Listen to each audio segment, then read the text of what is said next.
هنعمل مع بعض النهاردة الجاتو شاتو بطريقة اقتصادية بدون لبن وبيضة واحدة بس. مسافة ربع ساعة تكوني خلصتيه وطعمه حلو جدا. وهنطلع الفناجيل اللي في النيش اللي مركونة دي، بس خلي بالكو انا عاملة في الفناجيل شاي وقهوة. يعني ممكن تعمليه في فناجيل القهوة عادي. لان عيالي يعني كسرولك الفناجيل بتاعت الشاي. شوف بقى الطريقة، بص ممكن تعمليه في الخلاط او بالمضرب بتاع البيض عادي. انا حطيت كوبايه سكر، كوبايه ميه، 3 معالق كاكاو خام، 3 معالق كبيره كاكاو خام اللي هو غير محلى. وبعد كده بضربهم كويس جدا بالمضرب او بالخلاط. بتفضلي تضربي فيه لغايه ما تلاقي بقى السكر داب خالص، وهتلاقي اللون اختلف، هيبقى بالشكل ده كده. بعد كده هنحط 3/4 كوباية زيت. الزيت ما نحطوش مرة واحدة، نحطه واحدة واحدة كده ونضرب كويس. هتحسوا ان بعد ما بتحطوا الزيت القوام بيتقل. فزي ما انتوا شايفين كده بضربه بقى بالمضرب كويس قوي. اهو بحط بقى كمية الزيت واحدة بواحدة، وفي ممكن تعملي سرسوب زيت كده.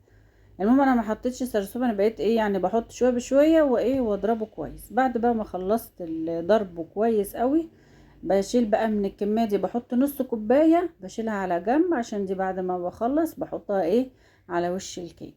وبقى بشيلها على جنب. هاجي بقى هحط بيضه واحده بس بدرجه حراره الغرفه. وطبعا بيض بقى هنحط فانيليا، ممكن تحط فانيليا سايله، انا حطيت هنا باكيت فانيليا. وبعد كده بقلب البيضة كويس او بقى بالمضرب عادي، ممكن تضربيها في الخلاط. يعني انت لو لسه هو في الخلاط الخليط عادي بتقدر تديله ضربة كده بالبيضة كويس. وبعد كده هنضيف بقى الدقيق. هنحط الاول كوباية دقيق، ونحط عليها معلقة صغيرة بيكنج باودر. وبعد كده طبعا الدقيق بننخله كويس قوي قبل ما ننزله على الكيك. وحطيت معلقة صغيرة بيكنج باودر، وابتدي بقى اقلب كويس. لو حسيتي ان السمك بتاع الكيك تقل منك، ممكن تزودي فنجان مية، مفيش مشكلة زي انا ما عملت كده. وببتدي بقى اقلب بقى كويس الكيك بتاعي، وفي الاخر بيبقى بالشكل ده كده. هجيب بقى الفناجيل وهحط لها زيت وامسحها كده بالفرشة كده، علشان يعني ما تلزقش. اهو بالشكل ده كده اعمل كل الفناجيل، واحط لها بقى الزيت. زي ما قلت لكم، ممكن انا حطيت هنا في فناجيل القهوة عادي جدا، وحطيت بقى في البتاع دي عشان اعرف احط كويس. حاولوا تحطوا في نص الفنجان، علشان او يعني 3/4 كده او تلتينه، عشان طبعا هي لسه بتزيد وكده. لان في فنجان من بتاع القهوة يعني حسيت ان الكمية يعني لما بقت عالية قوي يعني. خلاص بقى بعد ما بخلص الكمية كلها بحطها في طاسة، بحط لها مية مغلية واحطها على البوتاجاز.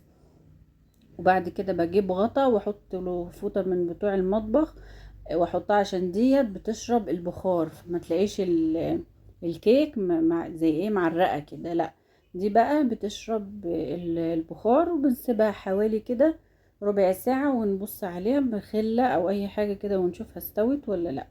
هنا بقى انا كنت شفتها خلاص، هي كانت استوت. وبسيبها بقى تبرد شوية. بعد بقى ما بتبرد بجيب بقى بصوا بقى في الاول، بصوا انا لقيته تقل. اللي انا عملته في الاول اللي هو الشوكولاتة والسكر، اللي هو الكاكاو يعني، والسكر والزيت اللي انا ضربته يعني في الاول. لو لقيتيه تقل ممكن تحطي له حبة مية صغننين كده، وتروحي مقلبة بالمعلقة. واديني بقى بحطه بقى على الوش زي ما انتوا شايفين كده. اهو انا عايزه اقول لكم كانت طعمها تحفه جدا جميله، ومش بتاخد وقت ومش مكلفه. ممكن بقى نحط بقى انا حطيت جوز الهند.